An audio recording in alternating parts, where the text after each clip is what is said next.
윤석열 대통령은 오늘 저녁 한동훈 대표를 비롯해서 국민의힘 지도부를 용산 대통령실로 초청해서 만찬을 합니다. 한 대표 취임 후에 이 두 번째인데요. 이번에도 두 사람의 별도의 만남은 없을 것으로 예상됩니다. 취재기자 연결합니다. 신윤정 기자. 네, 용산 대통령실입니다. 네, 오늘 만찬에서 윤 대통령과 한 대표가 독대할 가능성은 크지 않은 상황이라고요.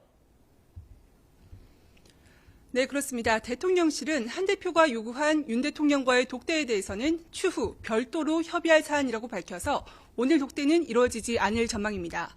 오늘 만찬은 원래 지난달 30일 열릴 예정이었다가 대통령실에서 추석 민심을 챙기는 게 먼저라며 한 차례 연기한 바 있습니다. 당시에도 한 대표가 대통령실과 사전 협의 없이 2026년 의대 증원 유예안을 제시한 게 만찬 연기의 원인이 됐다는 분석도 나왔습니다.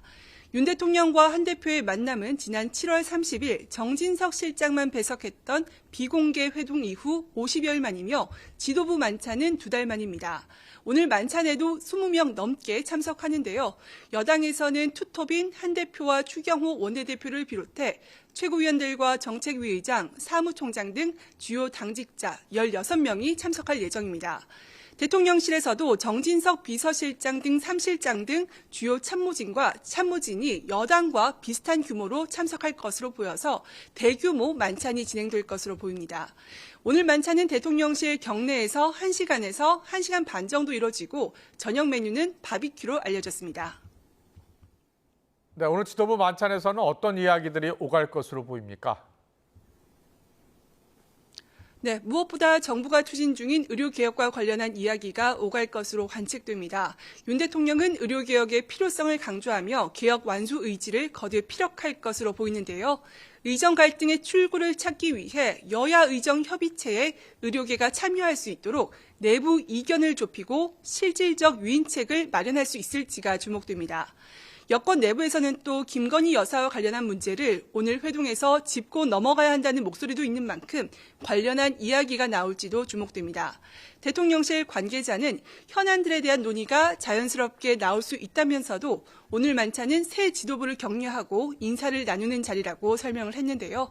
이번 만남이 당정 관계의 기로가 될 수 있다는 관측이 나오고 있는 상황에서 회동을 통해 낮은 국정 지지율을 반전시킬 계기를 찾지 못하면 윤 대통령의 국정 동력은 떨어질 수밖에 없을 전망입니다. 지금까지 용산 대통령실에서 YTN 신윤정입니다. 네, 이런 가운데 한동훈 대표가 윤석열 대통령과의 독대를 요청했다는 사실이 공개가 되면서 당내 파장도 커지고 있습니다. 윤 대통령과의 독대가 무산되는 과정에서 한 대표의 리더십을 지적하는 목소리도 확산되고 있는데요. 국회 취재기자 연결해 알아보겠습니다. 손효정 기자. 네, 국회입니다.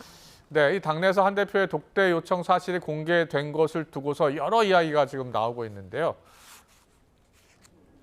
네, 한동훈 대표의 독대 요청 사실이 언론에 공개되면서 특히 친윤계에서 불만을 드러내고 있습니다. 이번 논란의 본질은 한 대표의 리더십 문제라며 대통령실과 조율할 문제를 언론에 흘리는 건 정무적으로 잘못된 판단이란 겁니다.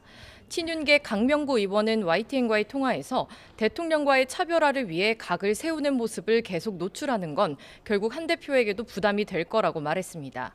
김재원 최고위원도 라디오 인터뷰에서 언론에 독대를 요청한 당대표는 처음이라며 결국 당정사의 불신이 쌓인 탓이라고 지적했습니다. 굉장히 좀 이례적이고 양측 다 그러니까 한동훈 대표도 한동훈 대표고 대통령께서는 특히 더 곤욕스러운 입장이 돼버렸죠. 결국은 정치권에서 벌어진 불신의 비용 아닌가. 홍준표 대구시장과 김기현 의원도 한 대표가 내부 분열을 불러왔다고 비판의 목소리를 높였습니다.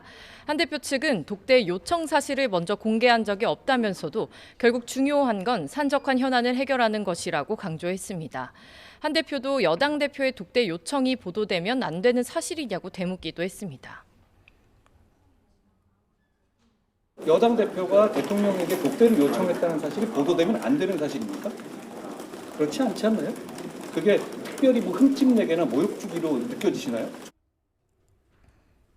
장동혁 수석 최고위원도 라디오 인터뷰에서 다소 부적절한 면이 있더라도 형식이나 절차가 현안보다 앞서갈 문제인지 다시 생각해 볼 필요가 있다고 지적했습니다.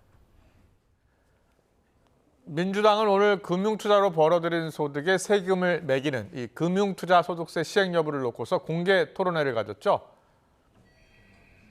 네, 민주당은 국회에서 금융투자소득세 내년 시행 여부를 놓고 시행팀과 유예팀으로 나뉘어 2시간 넘게 토론을 진행했습니다. 금투세는 금융투자로 5천만 원 이상 소득을 올릴 때 세금을 매기는 것을 골자로 하는데 최근 주식 투자자들의 강한 반발에 당론을 정하기 위해 논의의 장을 마련한 겁니다. 토론 시작 전 일부 개인 투자자들이 토론장에 찾아와 금투세 폐지를 요구하는 소동이 빚어지기도 했습니다. 이게 토론회야! 국민들 좀 쫓아내고 의원끼리만 하면 뭐합니까? 네, 안녕하십니까. 원내부에서 오용정입니다. 토론회는 시행팀과 유예팀으로 나뉘어 2시간 넘게 진행됐는데 각각 조세 정의를 위해 시행해야 한다는 입장과 주가 부양이 우선이란 입장이 맞붙었습니다. 조세 정의, 세수 확대, 17년 동안 지독한 박스권에 갇혀 있는 증시 부양 중에서 여러분들은 과연 어떤 정책적 목표가 우선돼야 한다고 생각하십니까? 저희 유예팀은 단연코 증시 부양이 선행되어야 한다고 생각합니다. 자본시장의 합리성과 형평성을 제고하면서 이 글로벌 스탠다드에 다가서는 세제 개편입니다. 그래서 국내 자본시장의 선진화 목적이고 조세 리뉴얼이지 절대 증세 목적의 새로운 세금이 아니라는 점을 앞서 이재명 대표가 지난달 전당대회에서 금투세 완화와 유예 입장을 밝힌 이후 당에서도 찬반 감론 을박이 이어졌는데요. 김민석, 이현주 최고위원을 비롯한 지도부도 공개적으로 금투세 유예에 무게를 실었지만 시행하자는 당내 입장도 만만치 않은 상황입니다. 민주당 지도부는 토론회 이후 최종적으로 당론을 정하겠다는 입장인데요. 이뿐 아니라 주주의 이익을 보호하기 위한 상법 개정 논의도 시작할 방침입니다. 이런 가운데 민주당 지도부는 주식시장이 금투세 때문에 악영향을 받았다는 건 괴담이자 선동이라며 국민의힘을 겨냥하기도 했습니다. 국민의힘 지도부는 주식시장 투자자들과 함께 금투세 폐지 촉구 건의서 전달식을 열고 폐지론으로 맞불을 놓기도 했습니다. 지금까지 국회에서 YTN 손효정입니다. 축구 국가대표팀 감독 선임 공정성 논란 속에 대한축구협회 정몽규 회장과 홍명보 감독이 오늘 오전에 국회에 출석했습니다. 정 회장은 홍명보 감독 선임 과정에 하자가 없었다고 밝혔는데요. 여야 의원들의 질타가 이어졌습니다. 직접 들어보겠습니다. 정몽규 증인은 이런 감독 선임 절차에 관한 국민적 의혹이 그냥 의혹에 불과하고 전혀 하자가 없다 이런 주장이십니까? 저는 그렇게 생각하고 있습니다. 혹시 지금 경기력 부진에 대한 평가를 받는 것이 감독 선임 절차에 대한 불신 이런 것들도 영향이 있다고 생각을 하십니까? 우선 이런 감독 선임과 모든 축구적인 측면에서 우리 국민들이 공분을 일으킨 점에서는 대단히 죄송하게 생각하고요. 지금 뭐 당장 경기력을 끌어올리기라는 거는 쉽진 않지만은 그래도 앞으로 더 많은 노력을 해서 저희가 예전에 가지고 있던 경기력을 올 수 있도록 최선의 노력을 다하겠습니다. 알겠습니다. 윤석열 대통령의 부인 김건희 여사에게 명품 가방 등 금품을 제공한 최재형 목사에 대한 검찰 수사심의위원회가 진행되고 있습니다. 최 목사는 수심이 시작 직전 기자회견을 열고 청탁이 있었다는 걸 입증할 추가 영상 자료를 준비했다고 주장했습니다. 취재기자 연결해 자세히 들어보겠습니다. 홍민기 기자. 네, 홍민기입니다. 네, 수사심의위원회가 현재 진행 중인 거죠? 네, 그렇습니다. 이곳 대검찰청 15층 회의실에서 열린 검찰 수사심의위원회가 지금 2시간째 진행되고 있습니다. 지난 6일 김건희 여사에 대한 검찰 수심위가 열렸던 곳과 같은 장소인데요. 낮 1시쯤부터는 무작위로 선정된 외부 수심위원들이 이곳 대검청사에 출석하는 모습도 볼 수 있었습니다. 오늘 수심위에서 심의위원들은 검찰과 최 목사 측 양측이 제출한 30쪽 분량 의견서를 검토하게 되는데요. 검찰과 최 목사 측의 입장도 직접 들을 예정입니다.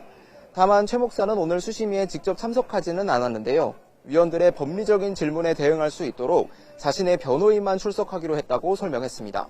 오늘 수심위에 출석한 변호사의 말 직접 들어보시겠습니다. 직무 관련성이 있다. 그리고 청탁이 맞다라는 취지로 최재형 목사 입장이 아닌 변호인 입장에서 객관적인 사실과 증거들을 바탕해서 최 목사에게 적용된 혐의는 청탁금지법 위반과 주거침입, 위계에 의한 공무집행 방해와 명예훼손까지 모두 4가지인데요. 최 목사 측은 수심위에서 청탁금지법 위반 혐의는 인정하되 주거침입 등 다른 혐의는 검찰의 기소를 적극적으로 방어하겠다는 계획입니다. 또 직무 관련성을 입증할 수 있는 추가 영상 자료도 준비했다고 설명했습니다. 수심위는 이런 내용을 종합적으로 검토해 최재형 목사에 대해 검찰 수사가 더 필요한지 기소 혹은 불기소 처분할지 등 안건을 심의할 예정인데 결론은 이르면 오늘 오후 늦게 나올 것으로 전망됩니다. 네, 사실상 같은 사안에 대한 두 번째 수사심의위원회인데요. 오늘은 어떤 점이 쟁점이 될까요? 네, 말씀하신 대로 김 여사 수심위와 마찬가지로 오늘 열리는 수심위도 사실상 같은 사건인데다 비슷한 쟁점을 다루는 만큼 명품 가방 수심위 2라운드라고 볼 수 있습니다. 핵심은 김 여사의 혐의와도 맞닿아 있는 청탁금지법 위반 혐의가 인정되느냐입니다. 앞서 열린 수심위에선 최 목사가 제공한 금품이 김 여사와 친분을 쌓거나 만남을 갖기 위한 용도에 불과했고 청탁에 대한 직무 관련성이 인정되지 않는다는 수사팀 주장이 받아들여지면서 김 여사에 대해 불기소가 권고됐습니다. 검찰 수사팀은 오늘 수심위에서도 같은 취지의 주장을 펼칠 것으로 보이는데요. 반면 최 목사 측은 김 여사에게 화장품, 향수와 가방 등을 건네며 지인의 국립묘지 안장 등 각종 청탁을 했고 이에 따라 금품에 대한 대통령 직무 관련성이 인정돼야 한다는 입장입니다. 상황이 이렇다 보니 오늘 수심위에서는 피의자가 범죄를 저질렀다고 주장하고 검찰은 죄가 아니라고 반박하는 다소 이례적인 상황이 펼쳐질 걸로 보입니다. 결론이 나오면 검찰은 마지막 검토를 거쳐 조만간 김 여사와 최 목사 등에 대한 최종 처분을 결정할 전망입니다. 불기소 권고가 나온다면 검찰이 당초 계획대로 김 여사와 최 목사를 불기소 처분하는 데 힘이 실리겠지만 최 목사가 건넨 금품에 대한 직무 관련성이 인정된다는 판단이 나온다면 검찰의 고심이 깊어질 것으로 보입니다. 지금까지 대검찰청에서 YTN 홍민기입니다.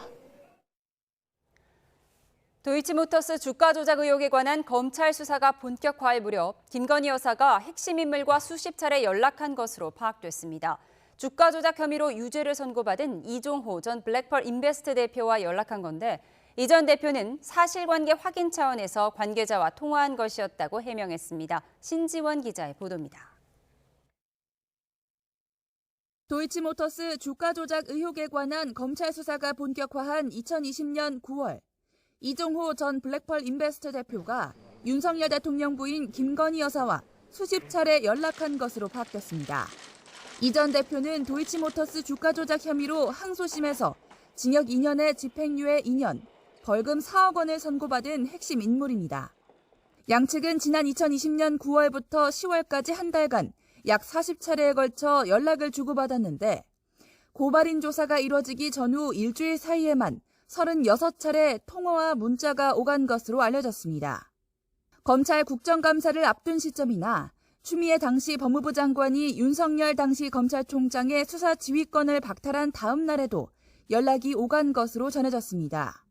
다만 범행 시기에 연락한 게 아닌 만큼 범죄 사실 증거로 보기는 어렵다는 지적도 나옵니다. 이 전 대표가 김 여사의 계좌를 관리하며 시세 조종을 벌인 건 2010년부터 12년 사이인데 연락이 이뤄진 건 한참 뒤인 2020년이라는 겁니다. 이와 관련해 이 전 대표는 YTN과의 통화에서 2020년 9월 모르는 번호로 전화가 와서 받지 않자 권오수 전 도이치모터스 회장이 김 여사 측 전화니까 받아보라고 했다며 통화 당사자는 김 여사가 아닌 김 여사의 회사 직원이었다고 밝혔습니다. 또 변호사 등 관계자를 통해 각종 의혹의 사실관계를 확인하는 차원이었을 뿐 김 여사와 직접 연락한 것은 아니었고 연결되지 않은 경우가 많았다고 설명했습니다. 이 전 대표는 지난해 발생한 해병대 최상병 사망 사건과 관련해 VIP에게 임성근 전 해병대 1사단장의 구명 로비를 벌였다는 의혹을 받기도 했습니다. 이 전 대표는 이 같은 통신 기록이 오히려 김 여사에게 청탁할 관계가 아니었다는 반증이라고 주장하고 있지만 연락하지 않은 지 오래됐다는 기존 입장과 달리 검찰 수사를 계기로 수십 차례 연락한 사실이 드러나면서 논란이 예상됩니다. YTN 신지원입니다. 지난달 기록적인 폭염 탓에 시금치와 배추 등 채소류 가격이 급등했던 것으로 집계됐습니다. 특히 배추값은 이달 들어서도 고공행진을 이어가고 있는데 급기야 정부가 중국산 배추 수입을 허용하기로 했습니다. 취재기자 연결해 자세히 들어보겠습니다. 유한홍 기자. 네, 유한홍입니다. 네, 정부가 중국산 배추 수입을 허용했다는데 언제부터 얼마나 수입이 되는 건가요? 오는 27일 금요일에 첫 물량이 들어올 예정입니다. 16톤 정도로 예상이 됩니다. 이후 중국 배추 산지 상황을 보면서 수입 물량을 확대할 예정입니다. 다만 대형마트를 통해 가정에 보급되는 것은 아니고 주로 외식업체나 식자재 업체 또는 수출 김치 업체 등에 공급이 될 예정입니다. 농림축산식품부 관계자의 말을 직접 들어보시겠습니다. 수입 물량의 경우에 이 가정 수요를 이렇게 커버하지는 않습니다. 아까 제가 말씀드린 대로 외식업체나 식자재 업체, 그래서 저희가 가정 수요라든지 이런 부분들을 충족시키기 위해서 조금 그 실제 산지 유통인이나 농협이 보유하고 있는 물량을 좀 조기에 시장에 공급될 수 있도록 출하 장려금 지원을 조금 지속하고요. 그리고 대형마트에서도 좀 할인 지원을 저희가 조금 더 지속을 10월 2일까지 지속을 하고. 정부 차원의 배추 수입은 지난 2010년과 2011년, 2012년과 2022년에 이어 5번째입니다. 폭염으로 여름 배추 작황이 좋지 않아 금배추란 말이 나올 정도로 배추값이 오르자 정부가 5번째 배추 수입을 결정했습니다. 한국농수산식품유통공사에 따르면 배추 한 포기 소매 가격은 어제 기준 9,321원이었습니다. 지난해보다 50%, 평년과 비교하면 30% 가까이 올랐습니다. 일부 대형마트에선 2만 원 넘는 가격표가 붙어있는 배추도 발견되고 있습니다.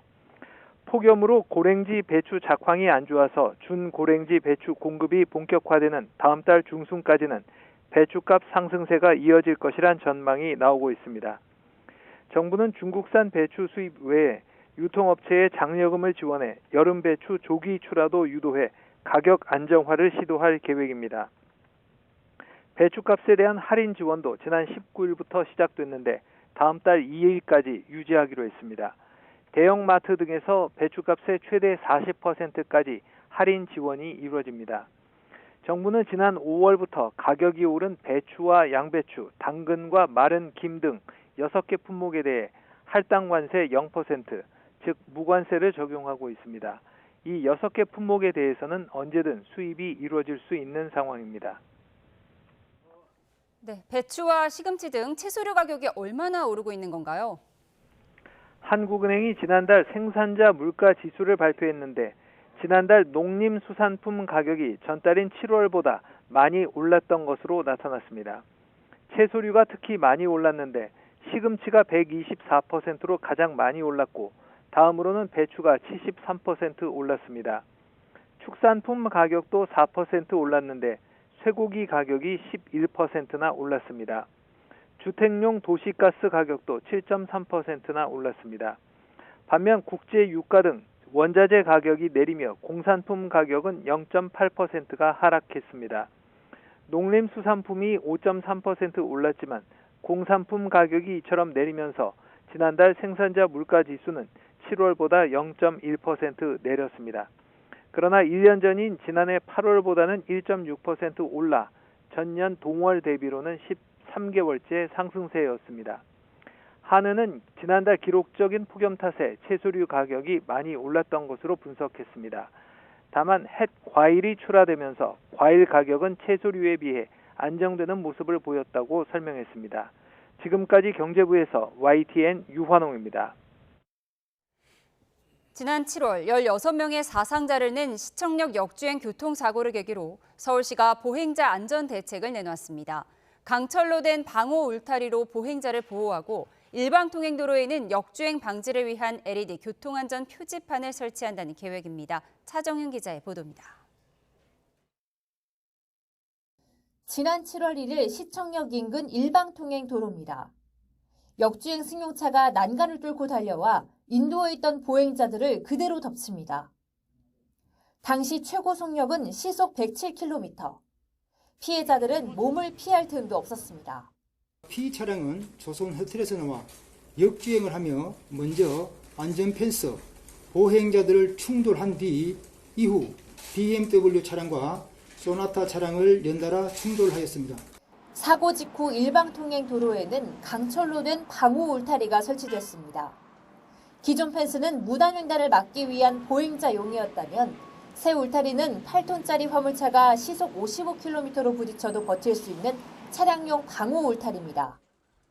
서울시는 남산 소파길이나 이태원로 등 급경사나 급커브가 많아 사고 위험이 많은 곳에도 강철 울타리를 설치하기로 했습니다. 또 일방통행 도로에는 야간에도 식별이 가능한 LED 표지판을 달고 광화문 광장과 같이 개방된 시민 공간은 대형 석재 화분과 차량 방지 말뚝을 설치해 제2의 참사를 막겠다는 계획입니다. 광화문 광장 등 개방 공간 16개소, 턱이 낮은 횡단보도 구간 250개소 등 시민들의 일상과 관련된 주요 공간의 교통안전 시설도 강화해 나가도록 하겠습니다. 대형 화분이나 볼라드 등이 설치될 예정입니다. 서울시는 또 이번 사고 원인으로 지목된 페달 5인 사고를 예방하기 위해 운전자의 실제 운전 능력에 따른 맞춤형 면허제도 개선 방안을 정부와 함께 논의하겠다는 방침입니다. YTN 차정입니다.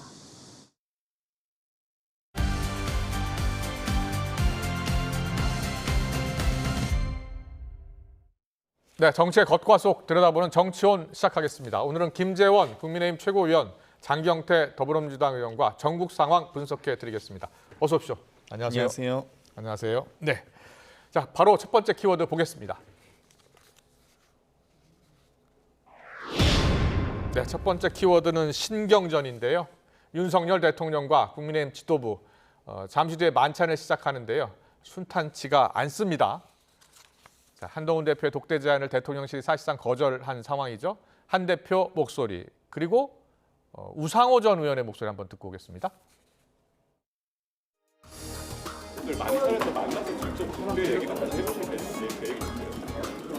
안에서 얘기할 것 미리 제가 얘기할 그냥 소통 과정에 대해서는 제가 따로 말씀드리면 일각에서 뭐 흘렸다 이런 얘기 하잖아요. 실제 그게 아닐 뿐만 아니라 그리고 여당 대표가 대통령에게 독대를 요청했다는 사실이 보도되면 안 되는 사실입니까? 그렇지 않지 않나요? 그게 특별히 뭐 흠집내거나 모욕 주기로 느껴지시나요? 저는 그렇게 생각되지 않는데요. 여기서 희한한 게 두 가지예요. 보통은 지도부 전체를 초대하는 경우가 있고 대표만 따로 보는 경우가 있어요. 대표에 대한 예우 차원에서 한 30분 전에 독대를 합니다. 굳이 지금 대통령은 한동훈 대표를 안 만나겠다는 거 아니에요? 그러니까 이게 싫다는 표현을 이렇게 노골적으로 하는 것도 드문 일이고 두 번째, 그래서 이제 대통령한테 요청을 했는데 독대를 하니 안 하니 를 또 당 대표가 공개하는 일도 또 희한한 일이에요. 네, 잠시 뒤에 만찬이 시작되는데 김재원 최고위원께서 참석하시잖아요. 네. 네, 몇 시까지 가시나요? 뭐 6시까지는 갈 예정입니다. 아, 그래요? 예. 앞서 인터뷰 보니까 발걸음이 무거우시다고. 예. 뭐 가벼울 리는 없죠. 예. 조금 분위기가 좀 가라앉은 분위기고 예. 또 아무래도 상황이 조금 좋지는 않거든요. 예. 그래서 가서 무슨 얘기를 할까 걱정도 되고 그렇습니다. 그렇군요. 예, 이게 7월 24일 전당대회 끝나고 만찬을 한번 했었죠. 네. 그리고 거의 2달 만이네요. 네. 그때 분위기는 어땠습니까? 그때 분위기는 화기애애했죠. 아, 그리고 또 대통령께서 한동훈 대표 리더십을 잘 발휘할 수 있도록 그때 화면 보여줬으면 좋겠는데요. 많이 했었죠. 예. 예. 그때는 독대가 없었죠. 그때는 이제 독대는 아니고 뭐 그럴 특별한 이슈도 없었고 그때 당시에는 정원에서 함께 만나서 악수하고 사진 찍고 그리고 그 실내로 가서 식사를 하는 그런 상황이었어요. 그래서 특별한 독대의 그 자리는 아니었지만 그러나 이제 대통령과 한동훈 대표가 굉장히 근접하게 앉아서 사실상 대화를 많이 했습니다. 지금 화면은요. 그 당시 화면이 아닙니다. 과거 자료 화면. 과거 자료 화면입니다. 7월 24일 날 윤석열 대통령과 당시 전당대회 끝나고 그때 이제 그 당대표 선거에 떨어졌던 나경원 의원도 참석했던 그 자료 화면 보여주세요. 네, 이 장면이죠. 예. 그 당시 때와 지금 분위기는 상당히 다를 것 같아요. 뭐 그래도 뭐 좀 그렇지 않도록 좀 노력하겠습니다. 예. 근데 이번에 독대가 무산된 것을 놓고 불신 비용이다라는 표현을 하셨어요. 왜 불신 비용이라고 생각하십니까? 한동훈 대표도 말씀하셨던데 당 대표가 대통령께 좀 독대해서 말씀드리고 싶다라고 이야기하는 것, 그리고 그것이 언론에 공개되는 것, 그게 무슨 대통령을 모욕하고 망신주기냐 이렇게 말씀하시던데 신뢰가 있는 사이라면 뭐 그럴 수 있죠. 예를 들어 신뢰가 아주 강한 사이이고 대통령께서 신임하는 또 그 검찰 후배로서 그리고 한 20여 년 이상 눈에 넣어도 아프지 않는 후배라고 그랬잖아요. 그리고 사실 형제간보다도 더 친하게 지내는 것으로 우리가 알았었는데 그런 관계라면 뭐 언론에 공개가 되든 상관이 없었을 텐데 그 후에 여러 가지 사유로 좀 불신이 쌓인 것 아닌가. 그런 상황에서 이런 언론에 미리 보도를 하고 또 내가 가서 당대표께서 가서 어떤 이야기를 하겠다. 구체적으로 지금 의료개혁 문제에 대해서는 이런 이야기 또 언론 인터뷰에서 김건희 여사는 사과해야 된다. 뭐 이런 이야기를 계속 한 상태에서 아마 독대를 하면 이런 이야기를 하지 않겠느냐. 그런 이야기를 계속 지금 언론에서 공개가 되었거든요. 그러면 독대를 요청했다는 보도가 나온 다음에 이번처럼 독대를 받아주지 않으면 대통령이 옹졸한 사람으로 치부가 되고 만약에 만나서 대화를 했는데 한동훈 대표의 이야기를 수용하지 않으면 내가 그만큼 이야기했는데도 말귀를 못 알아듣더라 또는 뭐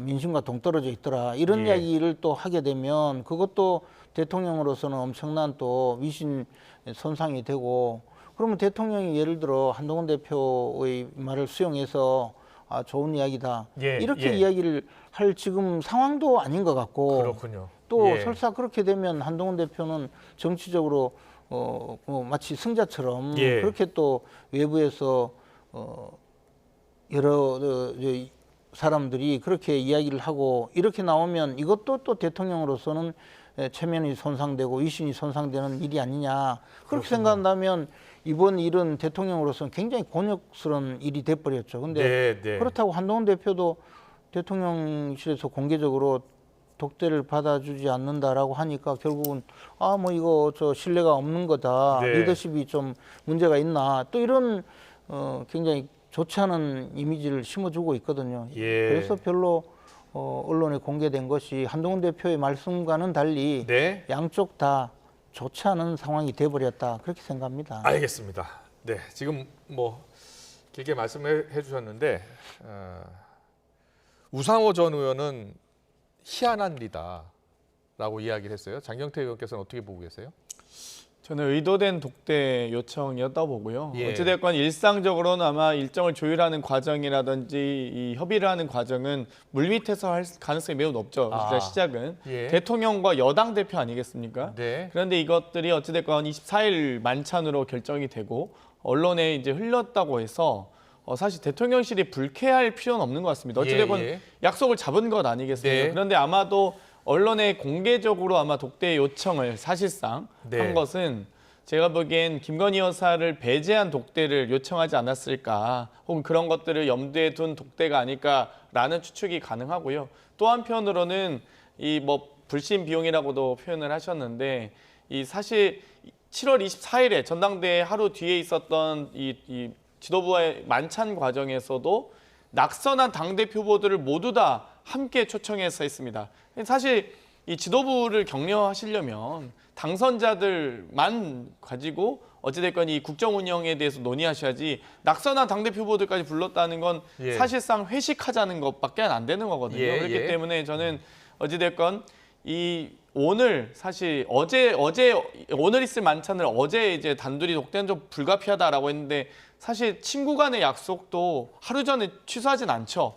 아주 정중하게 사과를 해야 되는데 지금 대통령과 집권 여당 대표의 일정이 하루 전에 이렇게 꼬이거나 비틀어지는 과정도 사실 비정상적이라 보이고요. 또 이 둘 아무것도 안 하면 또 문제가 될 테니 또 갈등을 더 증폭시킬 테니 이제 다 와라 했는데 다 오기 전에 그래도 당대표를 따로 볼지 안 볼지 모르겠습니다만 또 안 볼 가능성이 매우 높다고 보기 때문에 이 한동훈 대표든 어쨌든 대통령실이든 뭐 공개된 여부가 중요한 게 아니라 결국 공개적으로 요청한 사안이 매우 중요한 것이고 또 단둘이 보기 위해서 노력했다는 것이 중요한데 둘 다가 사실상 무산된 상태다. 오늘 만찬은 아마도 별 크게 깊이 있는 얘기는 못하지 않을까 이런 싶습니다. 네, 지금 저 화면이 2달 전 화면인데요. 만찬이 시작되면 또 저렇게 촬영도 하고 공개가 될 거 아닙니까? 그렇죠. 예. 예.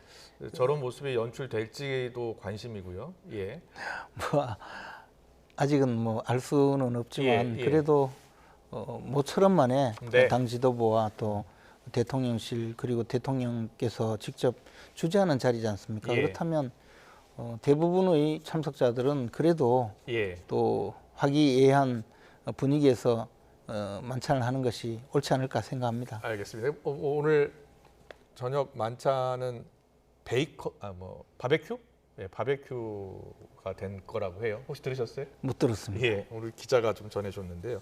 그럼 2달 만에 어떤 일이 있었길래 그 갈대골이 더 깊어진 것처럼 보입니까? 근데 이제 그 과정이 결국 기본적으로는 의료 개혁 문제를 둘러싸고 대통령과 한동훈 대표 간에는 상당한 인식차가 있는 것 같습니다. 쉽게 말씀드리자면 대통령 의료 개혁을 이 윤석열 정부가 추진해야 될 최고 지금 현재 최고 그 우선순위에 있는 그런 정책이라고 보고 있고 한동훈 대표는 의료 개혁의 과정에서 벌어지고 있는 여러 가지 부작용 내지 국민들이 불편해하고 힘들어하는 상황 또 의료인들의 반발 이런 것을 야당에서 의료 대란이라고 하듯이 이런 상황이 굉장히 크기 때문에 이 문제를 원점에서 아예 재검토하는 것이 맞다고 생각하는 거 아닌가 그런 과정에서는 상당한 인식 차이가 있고 이것을 추진하는 과정에서 그러니까 한동훈 대표가 그런 주장을 계속하면서 당 대표로서 일정한 역할을 하려고 하는 과정이 오히려 대통령 입장에서는 의료개혁을 좀 힘들게 하는 요소다 그렇게 생각을 하게 된 것 아닌가. 그렇다면 이제 이 과정에서는 좀 불신이 생길 수 있다고 봅니다. 그렇군요. 오늘 김기현 의원은 전 대표였죠. 차기 대권을 위한 내부 분열이라는 표현을 했어요.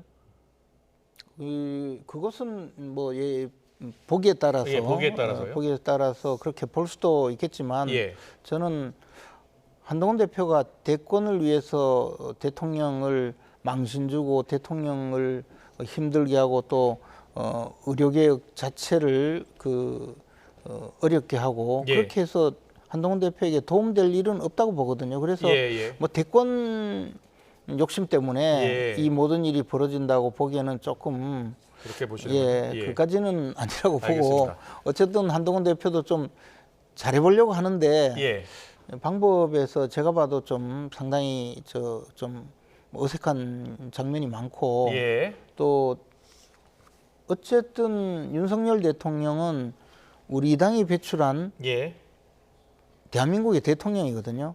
그럼 대한민국의 대통령으로서 그 결정권을 가지고 있고 또 국정을 수행하고 있는 대한민국의 대통령이라는 입장을 좀 이해를 하고 접근하는 것이 조금 더 좋지 않을까 그런 마음을 솔직히 갖고 있습니다. 일각에서는 그 한동훈 대표가 지난주에 조선일보와 인터뷰에서요.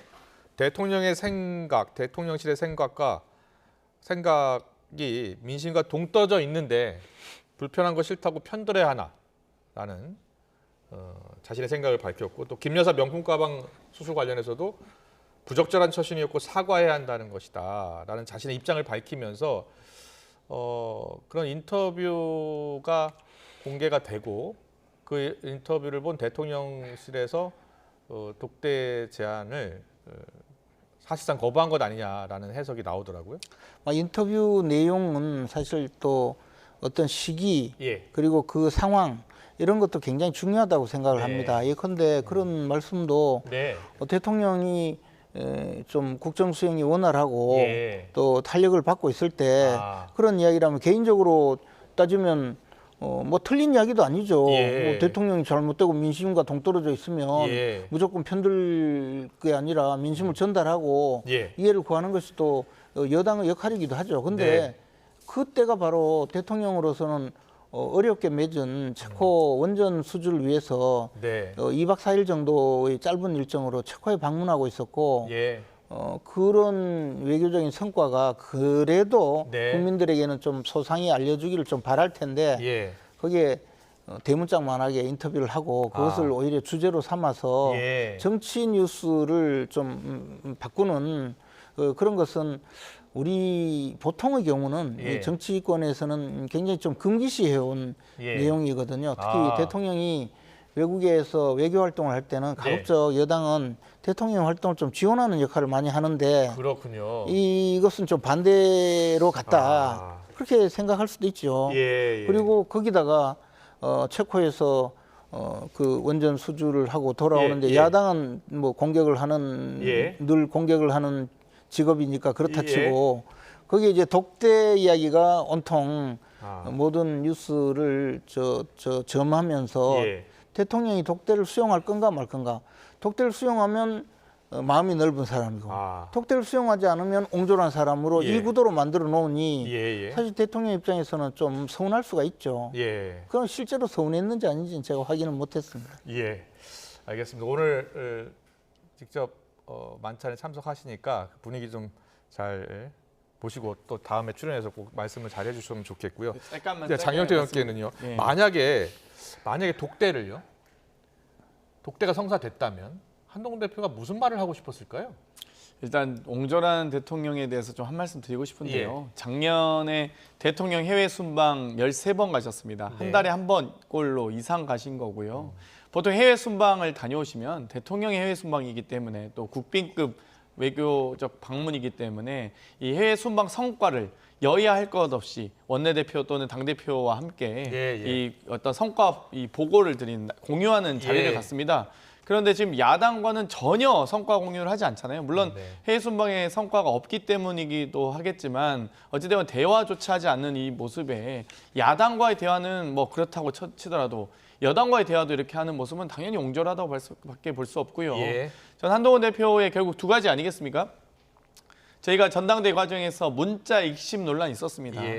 이 사과할지 안 할지, 이 김건희 여사가 사과할지 안 할지를 본인의 남편과 상의하면 되지 왜 비대위원장하고 상의하는지 사실 잘 이해는 가지 않지만 총선 과정에서 한동훈 비대위원장 매우 아마 답답했을 겁니다. 결국 그 당시 국민들의 정말 분노를 일으켰던 게 뭐가 있습니까? 이종섭 장관에 대해서 호주대사 임명하고 소위 론정섭 논쟁이 있었고 대파 875원이었잖아요. 결국 민생 현안과 개혁 현안 등이 결국 이 주요 정국의 핵심인 건데 지금 주요 이 국민적 관심사는 결국 의료 대란이라는 민생 현안과 김건희 여사 어떻게 할 거냐 도대체 명품백 수수 문제 있고 그다음 지금 공천계 불거져 나오고 있는데 이거 어떻게 할 거냐라는 지금 논쟁에 대해서 최소한 집권 여당 대표면 전국을 운영하는 대통령과 함께 상의를 하셔야죠. 근데 지금 총선 전과 똑같은 현상이 지금 연출되고 있거든요. 그러면 당연히 한동훈 비대위원장 한 번 이제 뒤었기 때문에 이번 당대표로서는 대통령과 이번엔만큼은 좀 상의하겠다 아마 고민은 했을 겁니다. 그런데 대통령이 보기 싫다? 아니 누굴 위해서 지금 보는 겁니까? 그리고 이제 김재현 최고께서 뭐 한동훈 대표가 대통령을 망신 주게 하고 힘들게 할 필요까지 있었냐고 하시는데 아니 의료 대란 문제를 지금 한동훈 대표 때문에 해결해야 됩니까? 국민들을 위해서 해결하는 것이죠. 마찬가지로 대한민국 국회 개원식에 대통령이 나오시지도 않는데 저희 야당 국회의원들을 위해서 나오시는 건 아니지 않습니까? 그러니까 정말 이 의료 대란 문제가 심각하고 심지어 대정부 질의 과정에서 한덕수 국무총리는 의료 대란 없다, 응급실 뺑뺑이 없다라고 하시는데 지금 이런 문제들 때문에 이 현실 인식을 제대로 못 하시기 때문에 제대로 보고를 한 사람이 없다는 거거든요. 대통령실 참모 중에서 어느 누구도 대통령에게 진짜 의료대란 문제, 응급실 문제 심각합니다라는 보고를 안 하기 때문에 네. 그럼 집권여당 대표라도 해야죠. 근데 쓴소리를 듣기 싫어하면 어떡합니까 도대체. 야당과도 예. 대화를 안 하는데 예. 안타깝습니다. 잠시만, 예, 알겠습니다. 예. 잠시만 제가 한동훈 대표가 대통령을 뭐 모욕 주거나 망신 줬다고 이야기한 적도 없고 예. 방금 제가 메모를 또 했습니다. 하나는 예. 그런 식으로 저 이야기한 적도 없지만 예. 어쨌든 장경태 의원 지금 말씀하시는 게 이 주제나 사안하고 무관한 이야기 계속하면서 예. 한동훈 제가- 대표를 편드는 것 같지만 대통령을 공격하기 위해서 이렇게 하거든요. 이런 네. 사안을 만드는 것 자체에 대해서 대통령실에서는 좀 부담스럽고 힘들었지 않을까. 예. 그리고 보십시오. 얼마나 저 공격하기 좋은 소재를 만들어 놨습니까? 그리고 네. 우리 장경태 의원이 무슨 저 한동훈 대표를 평소에 좋아하고 존경해서 저렇게 말씀하시겠습니까? 오로지 대통령을 공격하기 위한 수단으로 지금 이렇게 하는 거 아니겠어요? 알겠습니다. 그러니까 이게 네. 이런 상황이 된 데 대해서는 정치적으로 굉장히 좀 힘든 상황이 되었다 그런 취지죠. 네, 지금 뭐 사안이 많으니까요. 다음 키워드로 바로 넘어가겠습니다. 자, 다음 키워드 보여주세요. 네, 박찬대 원내대표네요. 양파. 네, 지금 민주당에서는 김건희 여사를 둘러싼 의혹이 터져 나오는 것을 전생에 양파였냐는 네티즌의 풍자를 언급하기도 했는데요. 오늘 나온 여야 목소리 듣고 오겠습니다. 김건희 여사는 전생에 양파였습니까?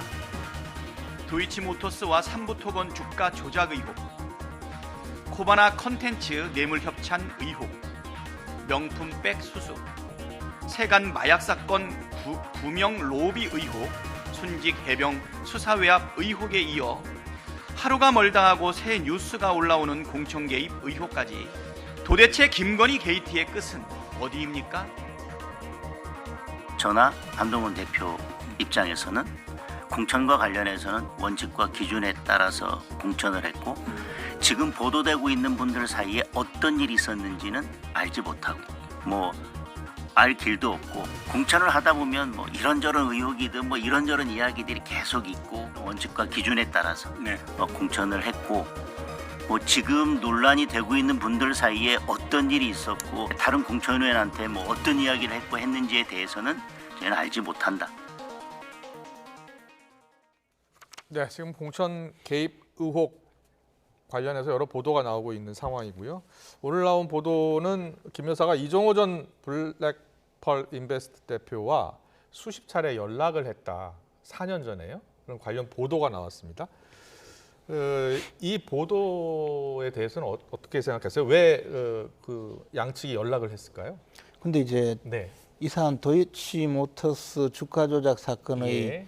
그 핵심은 예. 그 훨씬 전에 2010년부터 네. 12년인가요? 10여 년 전에 예. 그 통하기 한 10여 년 전에 그렇습니다. 이 이종호 씨의 시세 조정 행위에 예. 그 김건희 여사가 그 시세 조정 행위를 알고 도와주기 위해서 또는 도와준다는 인식을 하고 자신의 예금 계좌를 맡겼느냐 예. 또는 그런 그 행위에 도울 의사가 있었느냐. 알고 있었느냐, 뭐 그것도 다 쟁점이었죠. 예, 그런 것이 중요한 내용이고 예. 그로부터 10년 후에 10년 수사가 후에. 된다고 해서 문재인 정부 검찰이 그 당시에 수사를 할 때였죠. 그렇죠. 예. 통화가 이루어졌다는 사실 그 내용에는 아무것도 없는데 또 네. 당사자들 해명도 제가 예. 보기에 당사자인 이종호 씨라는 사람은 수시로 좀 약간 좀 허술한 예. 사람 같아요. 예, 여기 이 말하고 예. 저기 저 말하는 건지 몰라도 네. 그래서 이 내용이 과연 무엇인지도 모르는데 예. 또 전화한 것은요. 사실 통화 기록 저 내용이 나온 것은 그냥 전화를 걸었다는 것이지 예. 받았는지 안 받았는지 착신이 된지 여부도 나와 있지 않아요. 예. 그러니까 이것을 가지고 이 사람들이 수사가 진행되니까 무슨 전화를 통해서 말을 맞췄다. 그런 이야기보다도 예. 예를 들어 10여 년 전의 이야기에 대해서 그때 실제로 어땠느냐라고 물어볼 수도 있는 것이고 저도요. 예. 그 문재인 정권 때 수사를 하도 많이 받아가지고 예. 수사 받으면요. 그때 무슨 일이 있었는지 한 몇 년 전인데도 기억이 안 나서 예. 다 물어봐요. 예. 한 수십 차례 통화한 사람들 많을 거예요. 네. 그래서 그걸 가지고 마치 무슨 그때 당시의 수사를 피하기 위해서 사전에 입을 맞춘 것 아니냐라고 예.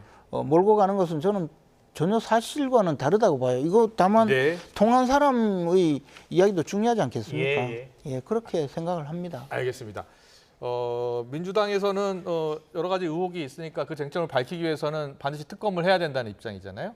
지금 김건희 여사와 관련된 이슈가 얼마나 많습니까? 예. 사실 학력 위조부터 시작해서요. 도이치모터스 주가 조작, 또 대통령실 이전 과정에서 이 건설업, 이 종합건설업에 대한 이 면허가 없는 21g 업체에 대한 의혹, 또 양평고속도로가 왜 일가 땅으로 휘게되는지에 대한 의혹, 또 이 명품백 관련된 수수 의혹, 또 공천 개입 의혹, 정말 어느 하나 정말 작지 않은 사안이 없습니다. 그런데도 불구하고 하나하나 조목조목 따져보면 이 2020년 4월에 도이치모터스 주가 조작에 대한 고발이 이루어진 이후에 9월에 수사가 이루어지는데 9월부터 바로 9월 23일에 바로 3차례, 24일에 7차례, 또 10월 20일까지 40여 차례입니다. 그런데 김건희 여사가 먼저 이종호 씨에게 연락한 게 25차례, 그리고 이종호 씨가 먼저 연락한 게 15차례입니다. 40여 차례 이렇게 연락을 주고받고 있는데 무슨 통화가 마치 아무것도 아닌 통화이냐 하는 것도 너무 황당하고요.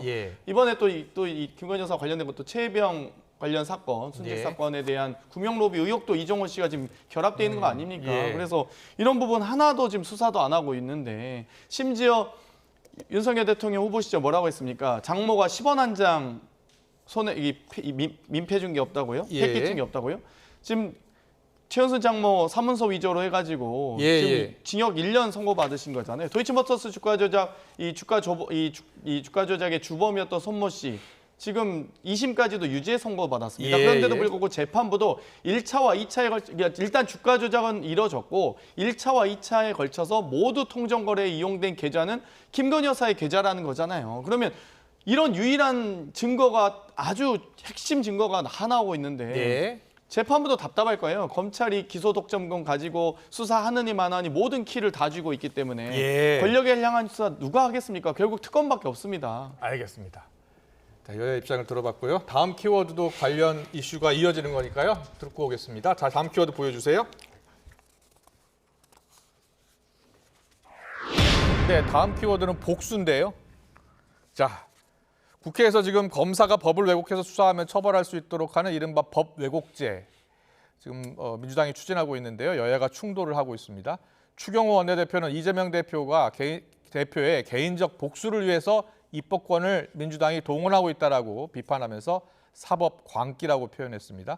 추경호 원내대표, 김민석 최고위원의 목소리 듣고 오겠습니다. 민주당이 검사 급박법과 검사의 기소 대비 유죄 판결 비율을 인사 고가에 넣어 기소권을 통제하겠다는 검사 압박법을 법안 심사 소위에 회부하기로 했습니다. 민주당 국회의원 여러분께 경고합니다. 국민들께서 이재명 대표를 위한 개인적 복수를 하라고 여러분에게 입법권을 부여한 것이 아닙니다. 국회의 입법권을 개인의 사적 보복에 동원하는 것은 민주주의가 아니라 한낱 광기에 불과합니다. 검사가 법을 의도적으로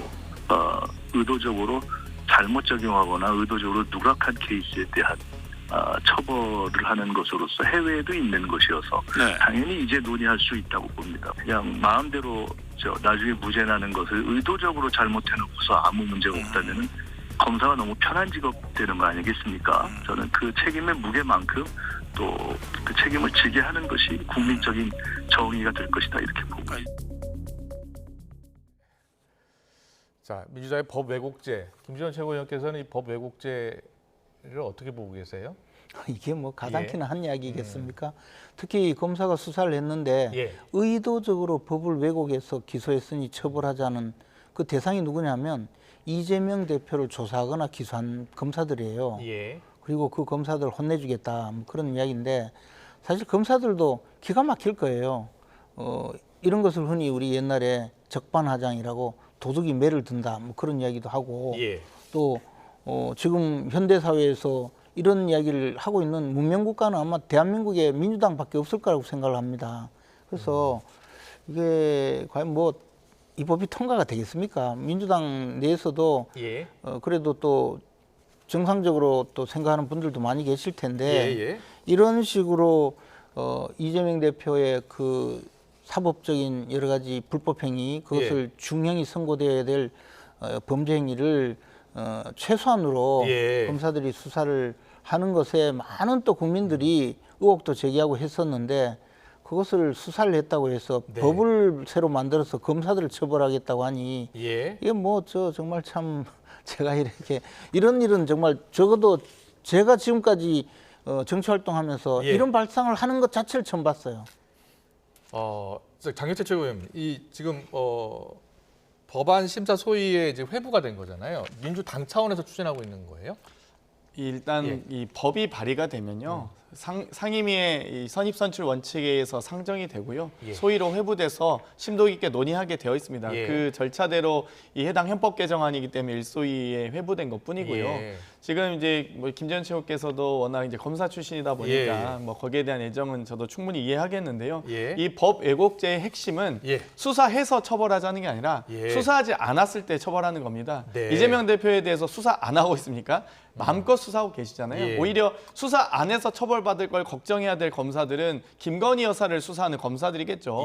이 정말 안방조사 가면서 치욕적인 안방조사 가면서 검사가 휴대폰과 신분증까지 압수당해서 이 수사하고는 그게 제대로 된 수사는 했겠습니까? 검찰총장도 모르고 갔는데. 그래서 어찌되었건 법 왜곡죄는 핵심은 이 정말 공정한 수사를 할 수 있도록 수사하지 않았을 때 제대로 고의로 수사하지 않는 것에 대한 처벌인 것이지 수사한 검사들을 처벌하겠다는 것이 아닙니다. 그렇기 때문에 걱정하지 마시고요. 수사 열심히 하시면 됩니다. 아니 근데 김민석 의원 자체가 이렇게 이야기하잖아요. 그냥 마음대로 나중에 무죄가 나는 것을 의도적으로 잘못해놓고 그러니까 기소했는데 무죄가 나면 처벌하겠다 뭐 그런 취지도 들어있어요. 제가 무죄를 받았는데 그러면 검사 처벌해야 되겠네요. 근데 이게 법원과 검찰의 법 적용의 차이도 있단 말이에요. 뭐 마음 같아서는 저도 기소한 검사 처벌하고 싶죠. 그러나 그 검사들도 법과 양심에 따라서 자신의 업무를 수행하기 위해서 노력하고 그에 대해서 법원의 판단에서 그 새로운 증거 또는 새로운 법적 해석에 의해서 무죄를 받을 수도 있는 것이고 지금 말씀하시는 대로 이게 뭐 수사를 안 한 걸 처벌한다면 아니 수사를 안 하면 직무유기로 처벌하면 되죠. 이 상황에 제가 도대체 법으로 입법권을 지금 장악했다고 무슨 일을 벌이려고 하는 건지 좀 있으면 반 이재명죄도 생길 거예요. 이재명 반대하는 죄. 기소해서 처벌은 아니고요. 증거를 조작하거나 수사 과정에서 회유 압박 등으로 수사 과정을 왜곡한 불법적 수사를 한 검사에 대해서 지금 처벌하는 것이기 때문에 지금 국정을 장악하고 연어로 회시했다. 제가 말씀 끝나고 하시죠. 국정을 장악하고 김건희 여사 방탄에만 몰두하면서 국민과의 대화에 또 야당과 여당과의 대화에 나서지 않는 대통령을 질책하셔야죠. 네, 알겠습니다. 이 이슈 여기까지 좀 듣게요. 이제 시간이 얼마 남지 않아서 다음 이슈 넘어가야 됩니다. 자, 10월 16일 재보궐선거가 있죠. 그런데 아주 지금 야당이 치열합니다. 민주당과 조국혁신당이요. 특히 지금 여론조사가 나왔는데 영광군수 여론조사가 치열합니다. 보여주세요.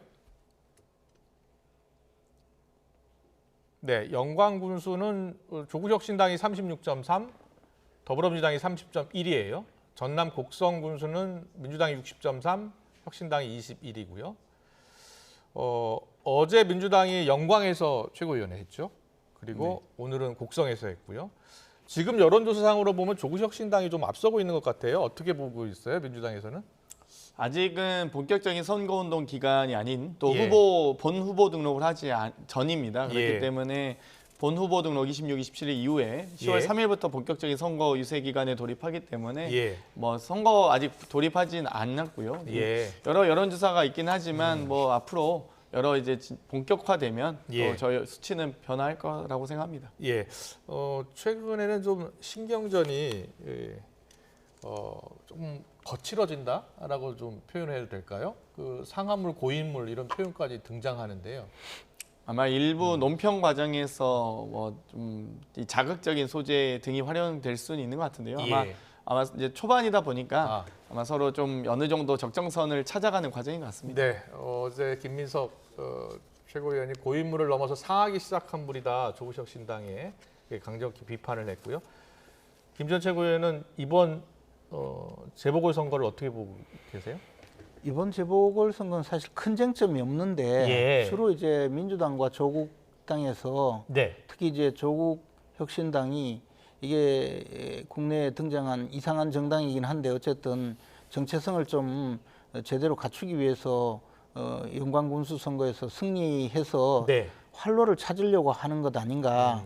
오로지 선거에 이겨서 이제 국민들이 선택을 받았다. 예. 그런 주장을 하면서 활로를 찾으려고 지금 사활을 거는 것 같은데요.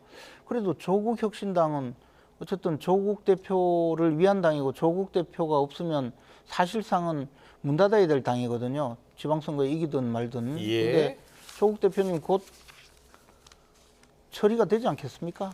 그러니까 이 선거 너무 선거 국민들이 너무 걱정하시고 열심히 안 보셔도 상황은 딴 데서 결정이 될 것 같습니다. 예, 조국혁신당은 수권 정당이 되겠다라고 하고 이번에 지역구에서 만약에 이긴다면 내후년 선거 때도 이제 후보를 내겠다는 거예요. 민주당과의 협력 그리고 특히 부산 금정구청장 같은 경우에 단일화도 지금 요구하고 있는 거잖아요. 어떻게 될 것 같아요? 아무래도 일단 호남에서는 아마 2년 뒤에 있을 예. 지방선거를 앞두고 일정하게 득표를 해야 예. 조국혁신당 입장에서는 여러 후보군이나 인재들을 확보할 수 있기 때문에 당연히 서화를 걸 수밖에 없다고 보고요. 예. 금정에서는 여러 가지 이 국민의힘의 어떤 정권 심판을 비롯한 부산에서의 교두보 마련을 위해서 민주당과의 단일화를 비롯한 또 양보까지도 아마 생각하지 않을까 싶습니다. 어찌됐건 예. 2년 뒤 지방선거를 앞두고 여러 가지 인재를 확보하기 위한 아주 좀 바로미터가 될 수도 있는 그런 선거이기 때문에 최선을 다하는 것 같은데요. 저희 민주당도 최선을 다하겠습니다. 네, 알겠습니다. 오늘 정치원은 여기까지 듣겠습니다. 지금까지 김재원 국민의힘 최고위원, 장경태 더불어민주당 의원과 함께했습니다. 잘 들었습니다. 고맙습니다.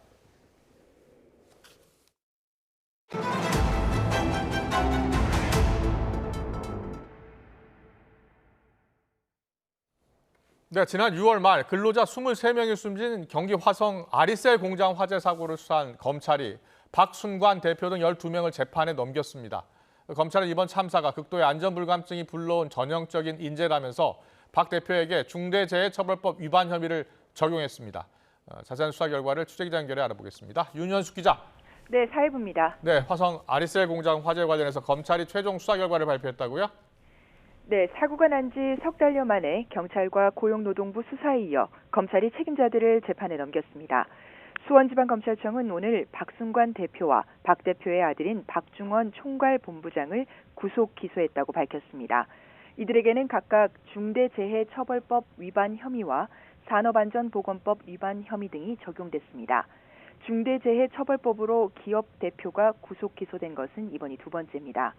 또 사고에 책임이 있는 회사 상무 등 관계자 6명 등도 불구속 기소됐는데 검찰은 이번 참사가 극도의 안전불감증이 불러온 예고된 인재였다고 설명했습니다. 사고 이틀 전 이미 같은 공장에서 화재가 났고 좁은 대피로 문제 등이 반복적으로 지적되는 등 여러 사고 징후가 있었지만 위험을 그대로 방치해 대형 참사가 빚어졌다는 겁니다. 최소한의 안전관리 체계도 구축되어 있지 않았던 것으로 드러났습니다. 전지에 대한 기본 지식도 없는 사람을 형식적으로 안전보건관리자로 임명하고 생산 편의를 위해 방화 구획 벽체를 임의로 철거해 사용해온 사실도 확인됐습니다. 검찰 수사 결과 아리셀은 2020년 5월 사업 시작 후 매년 적자가 발생하자 매출을 늘리기 위해 기술력 없이 노동력만 투입해 무리하게 생산을 감행해온 것으로 확인됐습니다. 이번 화재로 숨진 23명 가운데 20명이 파견 근로자였으며 사망자 대부분이 입사 3개월에서 8개월 만에 사고를 당했고 안전교육도 제대로 받지 못한 것으로 파악됐습니다. 파견 근로자의 산업재해를 은폐한 사실도 추가로 드러났습니다. 2022년 파견 근로자의 손가락 절단 사고가 발생했는데도 불법 파견 사실이 드러날까 우려해 산재 처리 대신 합의금을 지급하는 방식으로 사건을 은폐한 것으로 나타났습니다. 앞서 지난 6월 24일 오전 10시 반쯤 경기 화성시 아리셀 공장 2층에서 불이 나 23명이 숨지고 8명이 다쳐 모두 31명의 사상자가 발생했습니다. 지금까지 사회부에서 YTN 윤현숙입니다. 지난 추석 연휴 강원도 영월에서 터널 내 차량 역주행 사고로 일가족이 참변을 당한 안타까운 소식 전해드렸는데요. 사고 직전 가해 차량의 역주행 장면이 담긴 블랙박스 영상을 YTN이 확보했습니다. 이 사고의 원인은 음주운전이었습니다. 홍성욱 기자의 보도입니다. 편도 2차로 터널을 달리는 차량. 왕복 차로가 아닌데 정면에서 밝은 불빛이 보입니다. 이상하게 여긴 운전자가 상향등을 켜고 경적을 울려도 상대 차는 속도를 줄이지 않습니다. 오히려 똑같이 상향등을 깜빡이며 빠르게 달립니다. 뭐지? 역주행하는 별로 안 되는 거 아니야? 역주행차인데? 역주행하던 차량의 운전자는 23살 해병대 부사관 A씨. 추석 연휴인 지난 16일 새벽 동영월 교차로에서 역방향으로 잘못 들어서 4km가량 주행하다 결국 마주오던 승합차를 들이받았습니다. 경적도 울리고 했는데 우리에게 오히려 너희가 역주행한다면서 경고하면서 가더라고요. 사고 충격이 얼마나 컸는지 차량 앞부분이 종잇장처럼 구겨졌습니다. 이 사고로 역주행 차량과 피해 차량 운전자가 모두 숨지고 피해 차량에 타고 있던 운전자 부인과 자녀, 장인, 장모 등 5명이 중경상을 입었습니다. 경찰이 A씨의 혈액을 국립과학수사연구원에 분석을 의뢰했더니 혈중 알코올 농도가 면허 취소 수치인 0.08% 이상으로 확인됐습니다. A씨는 사고 전 친구들과 모임을 했던 것으로 알려졌습니다. 사고 직전 차량이 역주행한다는 신고가 경찰에 접수됐지만 사고를 막지는 못했습니다.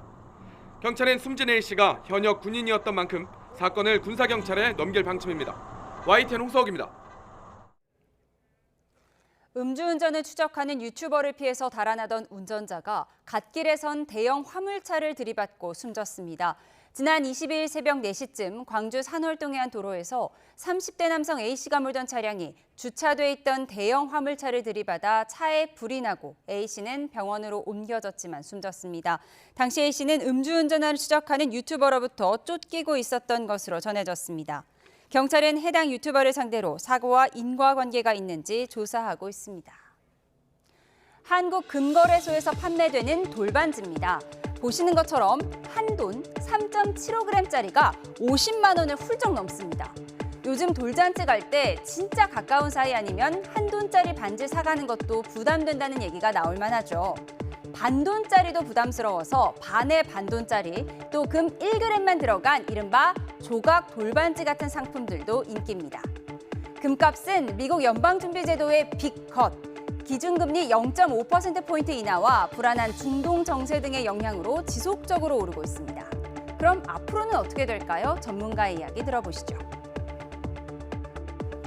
달러 약세, 진화적 불안감이 한동안 이어진다면 금과 같은 안전자산은 좀 더 상승세가 이어질 가능성이 높습니다. 단기 급등에 따른 이제 이 차익 실현 매물로 특히 이제 이 각국 중앙은행 가장 많은 금을 이제 사들이고 있는 중국이나 인도 같은 경우에는 금 매수세가 조금은 좀 주춤한 상황이거든요. 이런 것들은 아마 금값 상승에 걸림돌 역할을 할 것으로. 레바논 곳곳이 이처럼 화염으로 휩싸였습니다. 이스라엘군이 오늘 친이란 무장정파 헤즈볼라를 겨냥해 레바논을 대대적으로 폭격하면서 사상자 2천여 명, 최악의 인명피해가 났습니다. 이스라엘군은 헤즈볼라의 근거지인 레바논 남부는 물론 이전에는 공격하지 않았던 레바논 동부 지역까지 공습했습니다. 24시간 동안 650차례의 공습으로 1,600개 이상의 헤즈볼라 시설을 타격했는데요. 수만 명이 피난길에 오른 레바논은 그야말로 아비규환입니다. 먼저 유투건 기자의 보도입니다. 이스라엘군은 새벽부터 밤까지 이어진 공습을 통해 천여 개의 목표물을 타격했다고 밝혔습니다. 구체적인 공습 지점을 밝히진 않았지만 사실상 레바논 전역에서 폭발이 목격됐습니다. 이스라엘은 헤즈볼라가 보유한 중장거리 미사일과 로켓, 드론 등이 주요 공격 대상이었다고 주장했습니다. 특히 가정집에도 무기가 숨겨져 있었다며 공습 당시 2차 폭발이 일어나는 영상과 관련 사진을 공개하기도 했습니다. 이스라엘은 이번 공습으로 지난 2006년 이후 축적된 헤즈볼라 전력의 상당 부분이 파괴됐다고 밝혔습니다. טילים מדויקים ואחרים יוצאים מכשירות. לעניין הזה יש משמעות מכרעת על יכולות חיזבאללה. 그러면서 추가 공습을 예고했지만 당장 지상전을 벌일 계획은 없다고 선을 그었습니다. 단 하루의 공습으로 2,000명이 넘는 사상자가 발생한 레바논에선 엄청난 혼란이 이어지고 있습니다. 이미 남부 국경지대의 주민 8만 명이 집을 버린 가운데 추가로 수만 명이 피난길에 올랐습니다. 레바논 정부는 서둘러 대피소를 설치하고 있습니다. عم بيقتلوا المكرسح اللي بيمشي على العربية شو متوقع عندي يعمل؟ متوقع انه والله يجيبوا له بيت. 학교 대부분은 휴교에 들어갔고 남부와 동부 지역 병원엔 부상자 치료에 대비하는 차원에서 급하지 않은 수술을 연기하라는 명령이 내려졌습니다. 지난주 무선 호출기 테러 이후 부상자가 누적되면서 레바논의 주요 병원들은 포화 상태에 이르렀습니다. YTN 유통원입니다. 앞서 보신 것처럼 민간인 피해가 상당합니다. 지난주 무선 호출기 폭발 사건 이후 이스라엘과 헤즈볼라의 충돌 양상이 달라지고 있다는 분석이 나오고 있는데요. 들어보시겠습니다. 이스라엘 쪽에서는 호출기, 그다음에 워키토키, 즉 헤즈볼라의 내부 통신망에 폭탄을 심어서 공격하는 새로운 방식의 공격을 했는데 거기에 아마 부상자가 한 4천 명이 넘을 겁니다. 그러니까 헤즈볼라 대원 4천 명 정도가 이미 부상을 당했고, 자 이런 상황에서 이스라엘 측에서 판단한 것은 지금이 헤즈볼라를 공격할 수 있는 적기다. 이 기회를 놓치면 다시 이런 좋은 기회는 오지 않는다. 이스라엘은 이미 비상 상태를 선포한 상황. 18년 만에 최대 지상전에 돌입할 가능성이 있다는 우려가 나오고 있는데요. 이스라엘의 목표는 헤즈볼라의 지원을 받고 있는 하마스의 괴멸인 만큼 전면전 가능성에 대해서는 신중하게 봐야 한다는 분석입니다. 들어보시죠. 미국의 그 국방대학 쪽의 그 전문가들이나 영국의 전문가들은 그 확전될 수 있는 것을 한 40%로 얘기하는데 지금 이스라엘의 그 군사 목표는 하마스의 괴멸입니다. 그 지금 헤즈볼라에 대한 공격은 우리가 어쩔 수 없이 해야 되는 과정이다라는 얘기를 하고 있는 것은 이것이 확전을 염두에 두고 이란과 후티 모든 그 소위 말해서 저항의 축 모든 세력과 전쟁을 할 생각을 염두에 두고 하지 않는다라는 걸 보여주는 거죠. 이스라엘의 이번 폭격은 지난 2006년 헤즈볼라와 전쟁을 시작한 이후 최대 규모입니다. 헤즈볼라를 지원하는 이란은 이스라엘을 맹비난했습니다. 이스라엘이 중동에서 확전을 노리고 있으며 이란을 분쟁에 끌어들이려고 덫을 놓았다고 바짝 날을 세웠습니다. 이스라엘과 레바논 여기에 더해 이란까지 더한 전면전이 벌어질 가능성도 배제할 수 없다는 우려가 나오는 이유입니다. 상황이 이렇게 되자 미국이 중동 지역에 병력을 추가로 보내기로 했습니다.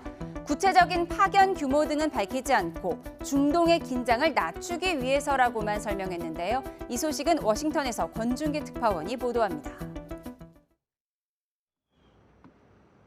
이스라엘의 레바논 폭격으로 긴장이 높아진 가운데 아랍의 중재자 역할을 해온 아랍에미리트 대통령이 백악관을 찾았습니다. 바이든 대통령은 중동 지역 긴장을 낮추기 위한 방안을 논의하겠다고 밝혔습니다. We also will discuss our efforts to end the war in Gaza and a number of regional issues. I've been briefed on the latest developments in Israel and Lebanon. My team is in constant contact with their counterparts. 유엔 총회 개막에 맞춰 유엔 사무국은 더 이상의 충돌을 막아야 한다며 모두 한 발씩 물러설 것을 촉구했습니다. All the parties involved in this conflict is step back from the brink. Stop the escalation. We have mechanisms through which to address these issues. 총회 참가국들도 중동 지역 전면전은 파국을 부를 거라며 위기가 정점을 찍은 지금이야말로 외교로 문제를 풀 때라고 강조했습니다. Però le crisi nascondono sempre anche un'opportunità. Del resto la parola crisi deriva dal greco krisis, che significa scelta, decisione. 이런 가운데 미국 국방부는 중동 지역에 미군 병력을 추가로 파견한다고 밝혔습니다. 추가 병력 규모와 목적 등을 구체적으로 밝히지 않았지만 중동 지역 긴장을 낮추기 위해서라는 점을 강조했습니다. 미국의 이번 추가 파병은 이란의 개입을 차단하고 전면전을 막기 위한 움직임이지만 이스라엘이 물러설 뜻을 보이지 않아 미국의 고민은 더 깊어지고 있습니다. 워싱턴에서 YTN 권준기입니다. 해외에서 국제 택배로 마약류를 밀반입해서 국내에 유통한 외국인 일당이 경찰에 붙잡혔습니다. 마약을 가방 내피 속에 숨겨서 들여왔는데 국내에 불법 체류하는 외국인들이 마약을 구입한 것으로 드러났습니다. 이성우 기자의 보도입니다. 한 남성이 가방을 메고 봉투를 든 채 어디론가 급히 달아납니다. 하지만 며칠 지나지 않아 뒤를 쫓은 경찰에 붙잡혔는데 충북 지역 마약 판매상이었습니다. 충남의 한 고속도로 휴게소에서도 마약 사범이 검거됐는데 해외에서 밀반입한 마약을 판매상에게 건네는 전달책이었습니다. 야바 맞아? 네. 충북경찰청은 판매책 태국인 27살 A씨 등 외국인 16명을 구속하고 투약자 등 32명을 입건했습니다. A씨 등은 지난해 10월부터 4개월간 동남아시아에서 시가 5억 원 상당의 마약류를 국제 택배로 국내에 밀반입해 유통 판매한 혐의를 받고 있습니다. 마약류 대부분은 야바로 주로 동남아시아에서 제조 유통하는 합성 마약입니다. 이들은 태국 전통 가방 내피에 마약을 숨겨 국내로 들여온 뒤 건물이나 풀숲에 숨겨놓는 이른바 던지기 수법을 통해 마약을 판매한 것으로 드러났습니다. 이들에게 마약을 사들인 외국인들은 대부분 불법 체류자 신분으로 일부는 동료 근로자들과 함께 마약을 구입해 한 곳에서 동시 투약한 것으로 확인됐습니다.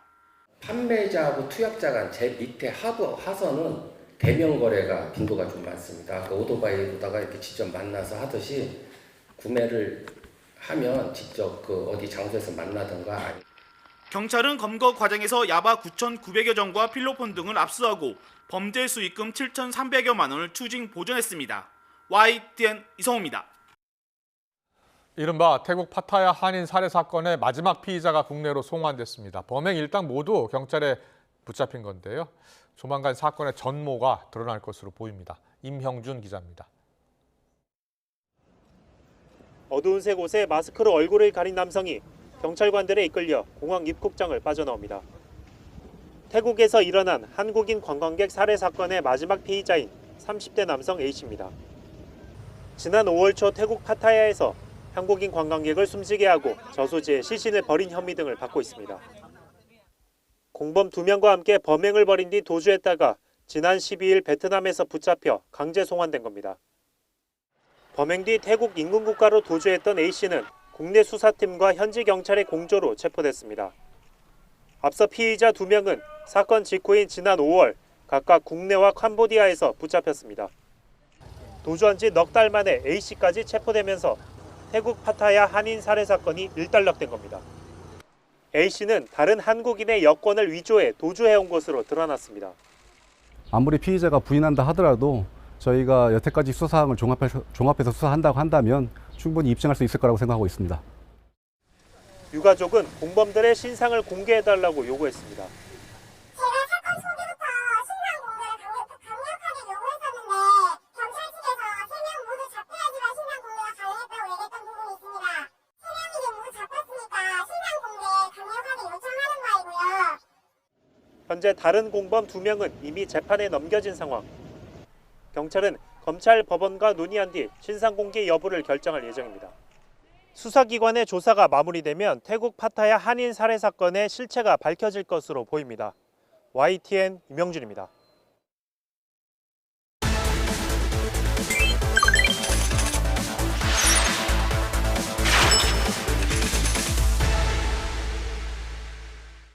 네, 우리나라와 체코가 원전 동맹을 구축했습니다. 한수원이 우선 협상 대상자로 선정된 24조 원 규모의 두코바니 원전 본계약에도 긍정적인 분위기가 만들어지고 있는데요.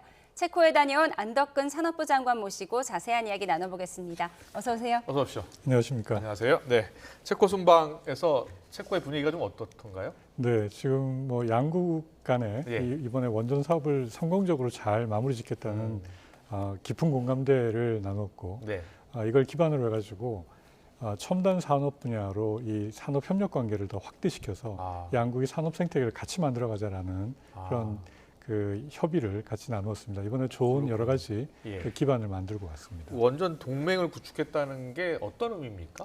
그 이번에 양국 정상들께서 함께 짓는 원전이라는 공동의 비전을 선언하셨는데요.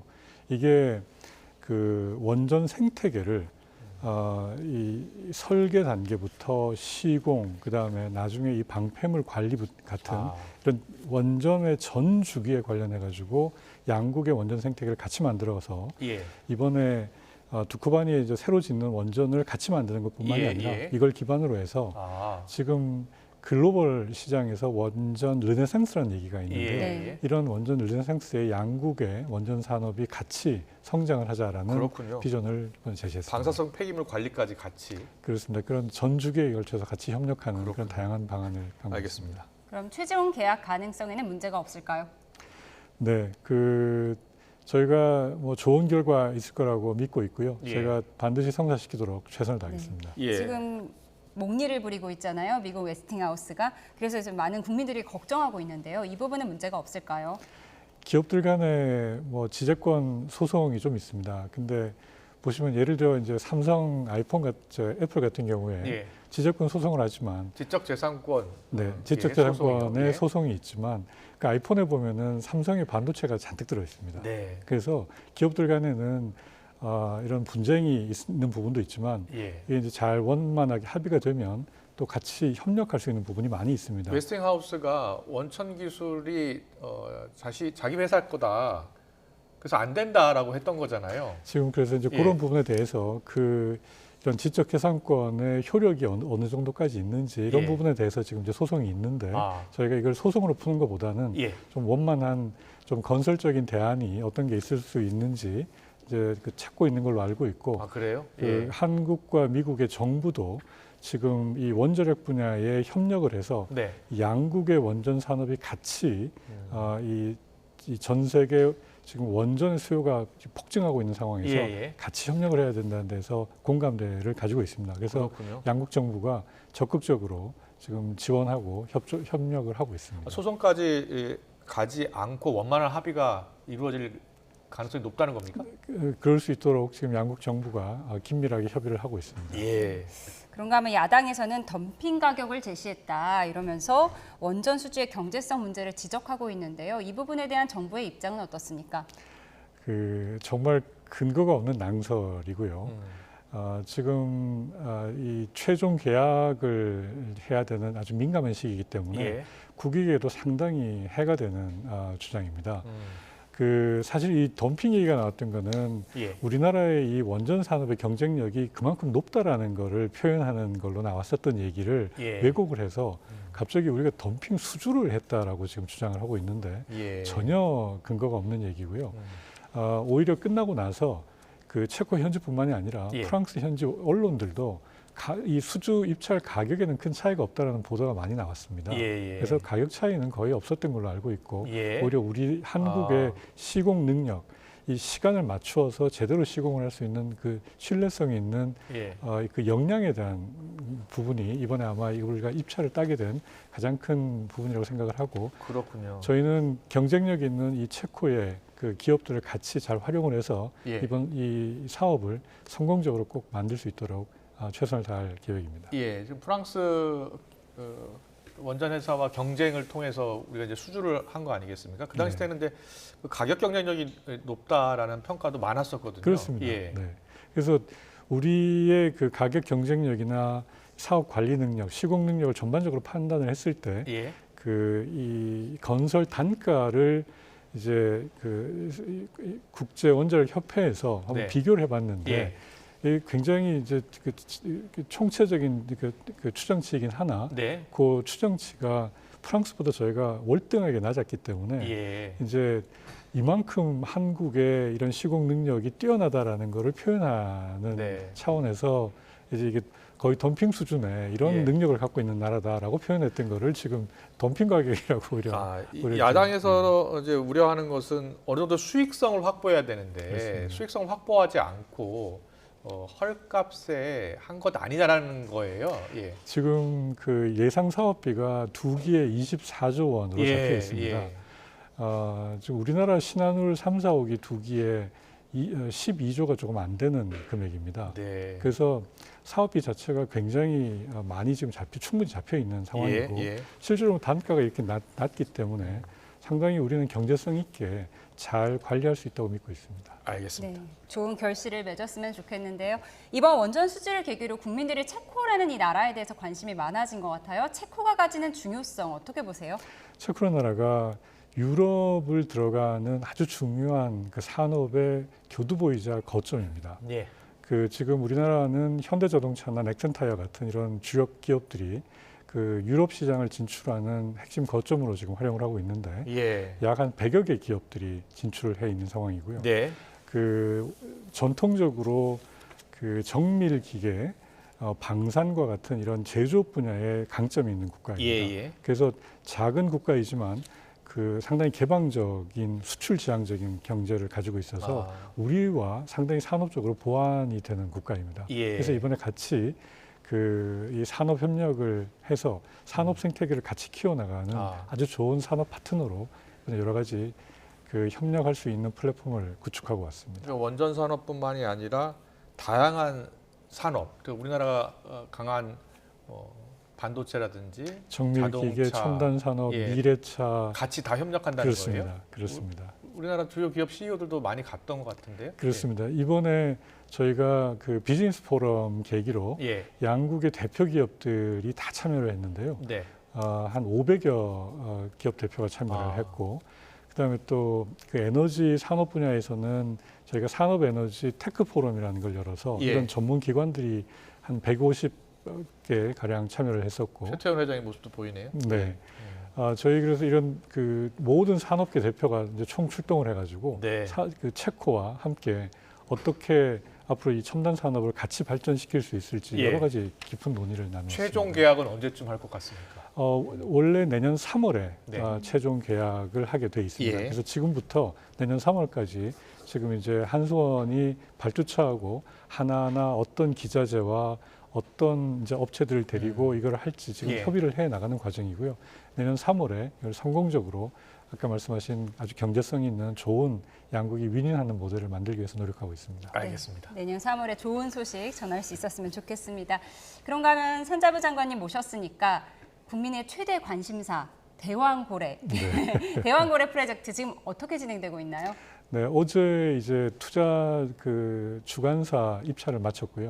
예. 그래서 10월 초면은 이제 투자 주관사가 선정이 될 예정입니다. 그래요? 네. 많이들 지원을 했습니까? 네, 그 주요한 그 역량 있는 주관사 예. 그 기업들이 후보들이 지원을 했고 예. 이제 선정이 되면 이제 실질적으로 이제 해외 투자 유치하는 작업을 예. 진행을 할 예정이고요.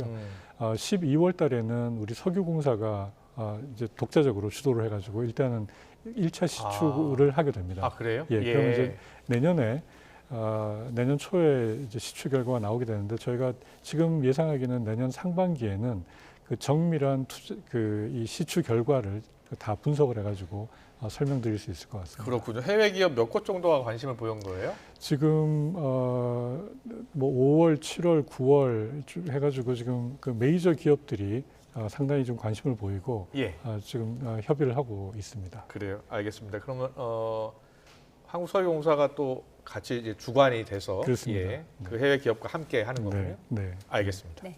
마지막 주제 살펴보겠습니다. 전기요금 동결건이요. 살펴봐야 할 텐데 한전이 4분기 전기요금은 또 동결을 했는데 이제 올해 안에 오를 가능성이 있다고요.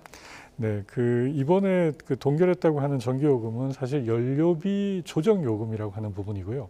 전기요금에는 4가지 큰 요금 항목이 있습니다. 그래서 나머지 부분들은 사실 아직까지 결정된 바가 없습니다. 그래요? 네, 예. 그래서 그 전기요금 인상 관련해 가지고는 지금 그 관련 부처하고 검토할 계획입니다.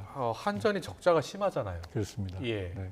그래서 그 요금 정상화에 대한 필요성이나 이런 거에 대해서는 저희가 잘 인지를 하고 있고 예. 그 시기나 규모에 대해서는 지금 관계 부처하고 예. 저희가 검토해서 적절한 시점에 국민 경제 부담이나 그러니까요. 산업계의 영향 같은 것들 저희가 종합적으로 판단을 해서 결정할 계획입니다. 언제쯤 그러면 인상을 할 것 같습니까? 뭐 시점을 저희가 예단하기는 좀 어려운데 예. 그 제가 이제 산업부 주무장관으로서는 이제 한전의 지금 상황도 굉장히 안타까운 부분이 있지만 이게 또 올라가면은 우리 그 민생의 문제라든가 그러니까요. 우리 산업계에 또 이 비용이 올라가는 문제가 있습니다. 그래서 네. 저희가 종합적으로 지금 검토를 하고 있습니다. 네, 알겠습니다. 여기까지 듣겠습니다. 우리나라와 체코가 원전 동맹을 구축했다는 소식, 또 동해 심해 가스전 그리고 전기요금까지 짚어봤습니다. 안덕근 산업부 장관과 함께했습니다. 잘 들었습니다. 고맙습니다. 감사합니다. 네, 이어서 주요 기업 뉴스 전해드리겠습니다. 다양한 형태의 구독 경제가 확산하는 가운데 스타벅스도 다음 달부터 구독 서비스를 선보입니다. 스타벅스 코리아는 30일 구독료 9,900원을 내면 매일 오후 2시부터 음료 한 잔을 30% 할인받을 수 있는 구독 서비스를 시범 운영한다고 밝혔습니다.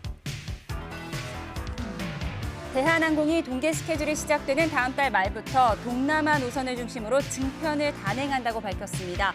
매일 1회 운항하던 인천과 베트남 나트랑, 푸꾸옥을 오가는 노선의 경우 나트랑 노선은 다음 달 27일부터, 푸꾸옥 노선은 오는 12월 15일부터 매일 2회 운항으로 증편됩니다.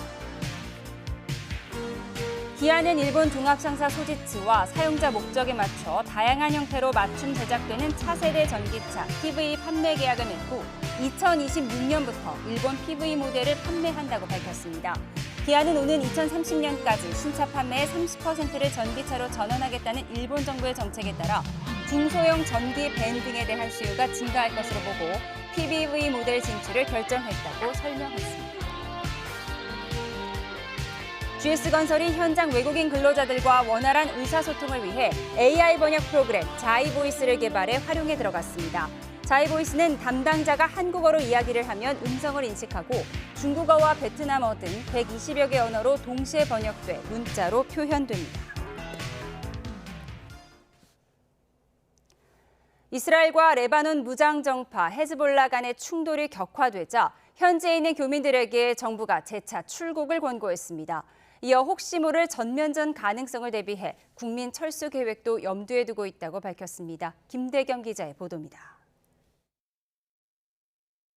레바논 무장정파 헤즈볼라를 향한 이스라엘군의 대규모 공습으로 전면전 위기가 고조된 가운데 외교부는 현지에 체류 중인 한국인은 레바논 140여 명, 이스라엘 480여 명이라고 밝혔습니다.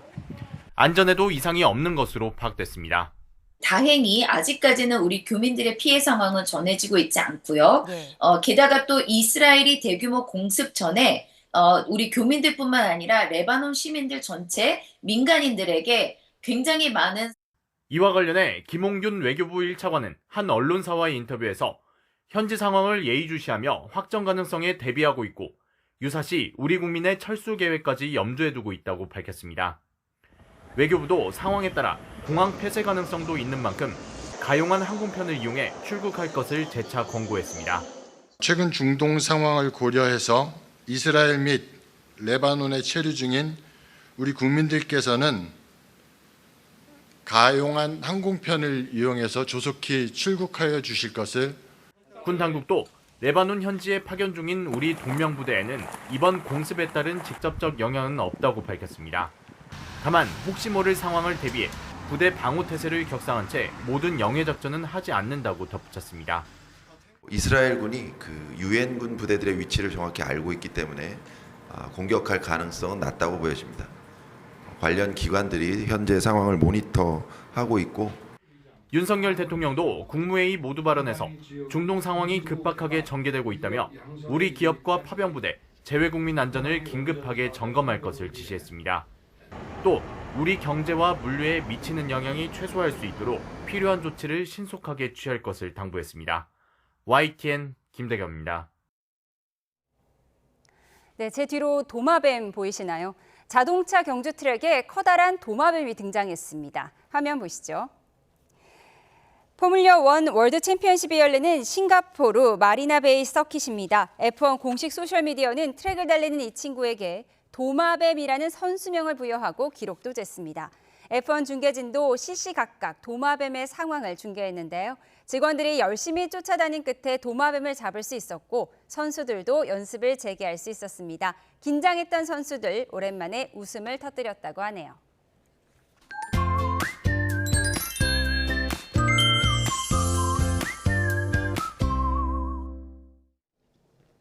쾌청한 하늘에 기분도 좋아지는 요즘입니다. 다만 아침 저녁 공기는 서늘한데요. 오늘 서울 아침 기온이 15.6도로 올가을 최저를 기록했습니다. 내일은 18도로 선선한 정도겠고요. 낮에는 내리쬐는 햇볕에 오늘 정도로 덥겠습니다. 자세한 지역별 기온부터 살펴보겠습니다. 내일 서울 아침 기온 18도, 광주 19도, 대구는 17도로 선선하겠고요. 낮부터는 기온이 빠르게 오르겠습니다. 특히 호남 지역은 30도 안팎으로 오늘보다 덥겠는데요. 서울 27도, 광주 30도, 대구는 28도까지 오르겠습니다.